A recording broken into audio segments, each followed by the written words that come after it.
ஓம்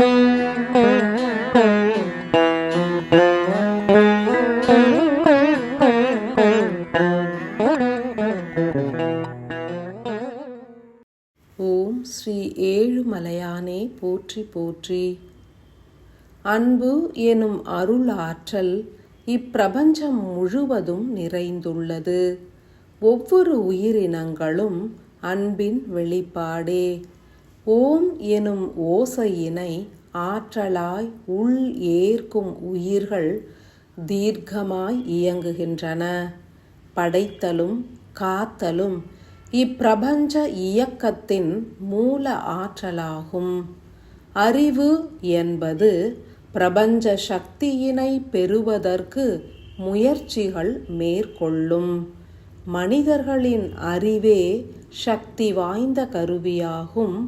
அதனை இயக்கும் உயிர் சக்தியின் மூலம் உணர்ந்து கொண்டால் மனித வாழ்வு அன்பானதாய் உருமாறிவிடும். உயிர் சக்தி ஒன்றே காக்கும் ஆற்றல் எனில் யாம் அனைத்துயிர்களிலும் உயிர் சக்தியாய் விளங்குகின்றோம். ஏழுமலையானே என்றே துதிக்கும் ஆன்மாக்கள் தங்களுடைய உள் உணர்வுகளால் துதித்திட அறிய வேண்டும். சொற்களை உதிர்த்து போற்றுவது பலன் அளிப்பதனை காட்டிலும் உள் நின்ற ஓசை எனும் உணர்வுகளை வெளிப்படுத்தி துதித்திட எளிதாய் தெய்வங்களோடு கலப்புற இயலும். அன்பு மனிதர்கள் ஒன்றினை உணர வேண்டும். உரைத்திடும் மந்திரங்களும் போற்றுதல்களும் ஆழ்ந்த உணர்வு அலைகளை தீண்டிடல் வேண்டும். உணர்வின் உச்சம் தீண்டிட உதவுபவையே மந்திரங்கள். அனைத்து மானுடர்களும் புற உணர்வினின்று அக உணர்வு அலைகளுக்கு மாற்றமடைய வேண்டும். அக உணர்வே பிரபஞ்ச சக்தியாகும். உணர்வுகளின் ஒவ்வொரு அலைவரிசையிலும் தெய்வங்கள் குடிகொண்டிருப்பர்.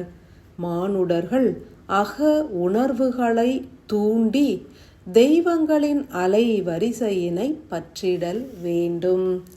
அகத்தியரின் அருள் சக்தி என்பது 12 தெய்வங்களின் அலைவரிசை எனும் உணர்வு அலைகளையும் உள்ளடக்கியதாகும்.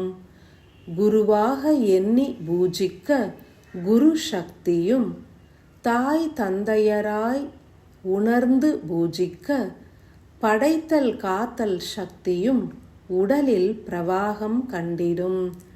அறிவினால் துவங்கி உணர்வினால் இறைவனை பற்றிடல் வேண்டும்.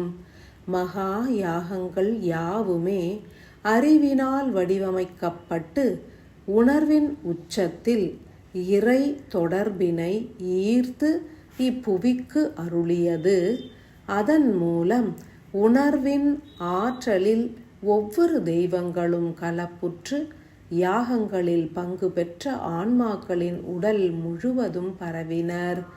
உங்களுடைய உடலில் உணர்வு சக்தி என்பது சக்கர சுழல்களாக நிலைத்துள்ளது.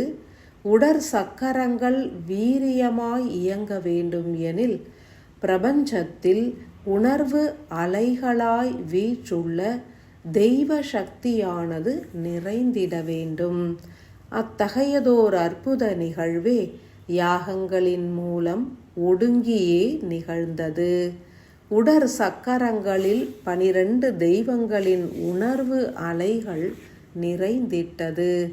அகத்தியரின் சேவகர்கள் எனும் தொண்டுள்ளம் கொண்ட ஆன்மாக்கள் இப்பிரபஞ்ச சக்தி எனும் மாறுபட்ட அலை வரிசைகளை தெளிவாய் தனது உடற் சக்கரங்களில் ஏற்றனர். அனைத்து ஆன்மாக்களும் யாகங்களின் பலனை பெற வேண்டும் என்ற சிந்தனையில் தொண்டுகள் புரிந்த ஆன்மாக்கள் எத்தருணமும் பிரபஞ்ச அலைவரிசையோடு உள்ளுணர்வுகளால் கலப்புற்று நின்றிருப்பர். ஒரு மணித்துளியேனும் மற்ற பிற உயிர்கள் தழைக்க வேண்டும் என்றே உளமாற பிரார்த்தித்திட பிரபஞ்ச ஆற்றல்கள் உடலின் உணர்வு சக்கரங்களில் கலப்புறும்.